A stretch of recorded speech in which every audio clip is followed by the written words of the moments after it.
ہلالی صاحب یہ بتائیے گا کہ ابھی میر صاحب نے بڑا زبردست احاطہ کیا ہے کہ بنیادی طور پہ ایک جینیاتی مسئلہ ہے، مسلم لیگ نون کا بھی انہوں نے ریفرنس دیا اور پی ٹی آئی کا بھی، لیکن یہ سہیل آفریدی صاحب انیشلی پہلے انہوں نے رولا ڈالا ملاقات نہیں ہوگی تو کابینہ نہیں بناؤں گا، آلدو پھر کوئی میکینزم بنا، کمیونیکیشن ہوئی کابینہ کے لیے، اب وہ 10 نام دیے گئے، کابینہ ہدایات یہ تھی کہ سنگل ڈیجٹ سے اوپر نہیں ہوگی، یعنی میکسیمم 9 وزیر آپ رکھ سکتے ہیں، ابھی 13 کے قریب لوگ ہیں۔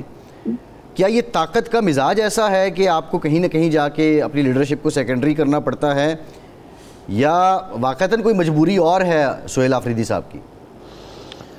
دیکھیے یہ بات تو بالکل صحیح ہے کہ ہم نے سب سوچا تھا کہ یہ آدمی جو ہے یہ بالکل ایک ان نون ورکر تھا، مگر ایک سنسیئر ورکر تھا، اس لیے، اور یہ ٹرائبل ایریاز کا تھا، اس لیے عمران خان نے ان کو چیف منسٹر بنایا ہے کہ لوگوں کو پتہ چل جائے کہ ٹرائبل کے ایریا کا جو لوگ ہیں وہ بھی ان کے دماغ میں ہیں، ان کے دل میں ہیں، اور ایک عام آدمی ہے، اس کی لائلٹی اور یہ وہ بیونڈ ڈاؤٹ ہے۔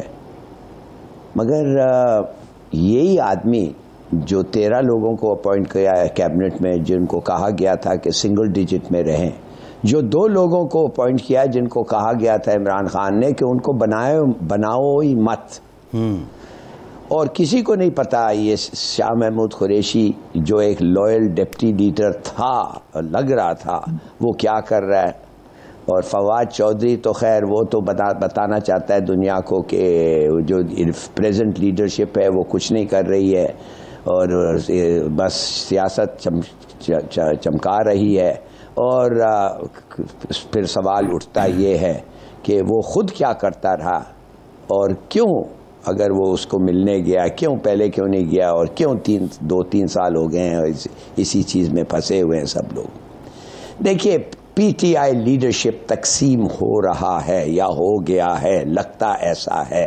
سلمان راجہ کی لڑائی ہو گئی ہے وہ خاتون کے ساتھ جو پرانی ورکر ہے، اور اب یہ فواد چودھری بھی وہ تو بلکہ ڈائریکٹلی ایکیوز کر رہا ہے، وہ کہہ رہا ہے لوگ چڑھا نہیں سکے، اس کا مطلب ہے کہ شاید وہ کچھ کر پائے، وہ بھی کچھ نہیں کر پائے گا۔ تو میرا تو اپنا خیال ایسا لگتا ہے کہ اگر ایسا ہی یہ پی ٹی آئی چل رہا ہے تو شاید گورنمنٹ خود ہی آ کے اس کو چھوڑ دے، گورنمنٹ خود ہی کہیں کہ یہ کوئی خاص تھریٹ نہیں ہے ہمارے لیے، اس کی پارٹی تو تقسیم ہو گئی ہے، اس کی کوئی خاص سپورٹ نہیں ہے، چلو چھوڑ ہی دیں اس کو۔ تو آئی ڈونٹ نو، مگر یہ جو ڈسرے ہے ان کے رینکس میں یہ تو اب واضح ہو رہا ہے۔ نجم ثاقب صاحب، جب یہ سہیل آفریدی صاحب کو نامزد کیا گیا بہت سے کریڈٹ لیے گئے، اور یہ بات بھی درست ہے کہ ایک بالکل لوور مڈل کلاس فیملی کا بندہ، ان نان ورکر، اور اس کو آپ نے لگا دیا سی ایم، ظاہر ایک توقعات تھی، میسج ورکرز میں تو بہت اچھا گیا، لیکن مسئلہ کیا ہے؟ گنڈا پور سے بھی تو یہی مسئلہ کسی حد تک تھا کہ وہ یا ملاقات خود نہیں کرتے یا وہاں سے جو ہدایات آتی ہیں ان کو مانتے نہیں ہیں۔ کوئی آئینی مجبوریاں ہیں سہیل آفریدی کی اس عہدے کی، یا وہی بات ہے، سوال وہی کہ طاقت کا مزاج ہی ایسا؟ دیکھیے اس میں خان کا کردار اور خان کی جو کیریکٹرسٹکس ہیں وہ دیکھنی پڑیں گی۔ آپ نے کہا کہ ایک ان نون ورکر جو چاہے چیف منسٹر بن جاتا ہے، تو پنجاب کا جو چیف منسٹر ہمارے بزدار صاحب تھے، وہ ویسے بائی دا وے میرے فیوریٹ چیف منسٹروں میں سے ایک ہیں۔ اللہ، ان کو کس نے بنایا تھا؟ وہ بھی تو ان نون تھے، لوگوں کو ان کا دیکھیں سیاسی شجرہ کسی حد تک تھا، وہ نہ میں اچھی طرح سے مجھے یاد ہے جب ان کو بنایا گیا تو ہم لوگ بیٹھے ہوئے تھے دوست، کسی نے کہا یہ بزدار کا مطلب کیا ہوتا ہے، تو وہاں سے پھر بات شروع ہوئی کہ یہ یعنی بکریاں چرانے والے وغیرہ وغیرہ۔ نہیں، بلوچ قبیلہ ہے، اس کے چیف تھے وہ۔ درست ہے ان کے والد صاحب ممبر تھے۔ میں آپ سے جو پوائنٹ آپ as compared to Sohail Afridi, وہ کچھ نہ کچھ رکھتے تھے اپنے چنگے میں۔ دیکھیے اس سے پہلے بھی ایسے ہو چکا ہے، محمد خان جنیجو کو کون جانتا تھا جب وہ پرائم منسٹر بنے؟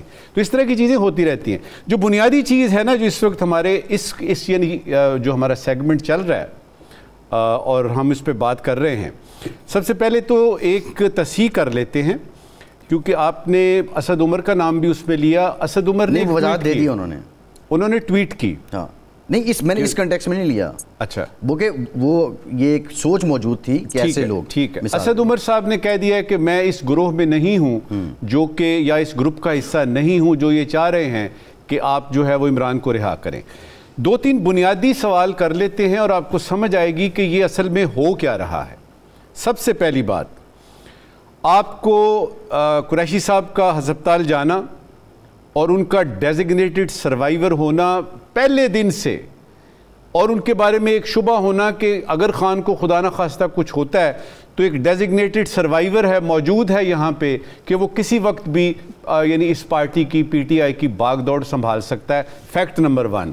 فیکٹ نمبر 2 یہ کہ پریشر حکومت پہ ہے لیکن خان ڈٹا ہوا ہے تو کوئی راستہ نکالنا ہے. اس میں ہم نے مذاکرات بھی دیکھے, اس میں ہم نے دیکھا اسٹیبلشمنٹ کے ساتھ بات کرنی ہے, ادھر سے آئے جی معافی مانگ لے وغیرہ وغیرہ. وہ سچویشن, وہ ٹینشن, وہ رفٹ, وہ سچویشن ابھی تک چل رہی ہے. اب اس میں ان لوگوں کا آنا, یہ خاص طور پہ وہ لوگ, ان میں سے تو ایک وہ تھا جس نے کہا ادھر گولی کھاؤں گا تمہارے لیے, اور وہ سب سے پہلے جو بھاگنے والے تھے ان میں وہ موجود تھے صاحب. اسی طرح سے فواد چودھری صاحب دیکھ لیں, یہ جتنے نام بھی ہیں یہ وہ لوگ ہیں جو سب سے پہلے چھوڑ کے گئے تھے خان کو. تو کیا خان کو نہیں پتا ان کی لائلٹیز کدھر ہیں؟ کہیں ایسا تو نہیں ہوا, اس وقت کی آخری بات, کہیں ایسا تو نہیں ہوا کہ اس گروپ کو تشکیل دیا گیا ہے, رہائی کیسے کرائیں گے؟ کیا یعنی کمانڈوز اپنے ساتھ لے کے جائیں گے؟ ان کے پاس کیا لائحہ عمل کیا ہے؟ This is the good point. کہیں ایسا تو نہیں کہ ان کا گروپ بنایا گیا ہے باقاعدہ طور پہ تاکہ یہ گروپ بن کے خان کو کوئی سینس پریویل کروائے کہ دیکھو بھائی ساری زندگی تم نے رہنا ہے جیل میں, ہماری بھی منسٹریاں جو ہیں وہ یعنی ہم سے چھن چکی ہیں, کیوں نہ ایسا کیا جائے کہ تمہاری بات چیت کرا دی جائے تو کوئی بیچ کا رستہ نکالا جائے. اور اس میں انہوں نے کوئی تحریک چلانی ہے, ان میں سے کوئی آدمی ایسا نہیں ہے جو 10 آدمیوں سے زیادہ سڑک پہ لے کے آ سکتا ہے. وہ یعنی اس کے لیے تو گنڈا پوری کافی تھے. سوال یہاں پہ یہ ہے کہ یہ جو عمران رہائی مہم شروع ہوئی ہے یہ اس کے پیچھے مقاصد کیا ہے, محرکات کیا ہیں؟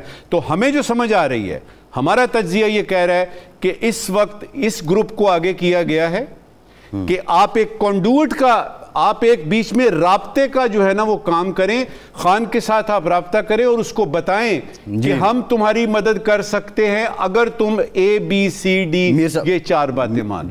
سوال یہاں پہ یہ ہے کہ یہ جو عمران رہائی مہم شروع ہوئی ہے یہ اس کے پیچھے مقاصد کیا ہے, محرکات کیا ہیں؟ تو ہمیں جو سمجھ آ رہی ہے, ہمارا تجزیہ یہ کہہ رہا ہے کہ اس وقت اس گروپ کو آگے کیا گیا ہے کہ آپ ایک کنڈوٹ کا, آپ ایک بیچ میں رابطے کا جو ہے نا وہ کام کریں, خان کے ساتھ آپ رابطہ کریں اور اس کو بتائیں کہ ہم تمہاری مدد کر سکتے ہیں اگر تم ABCD یہ 4 باتیں مان.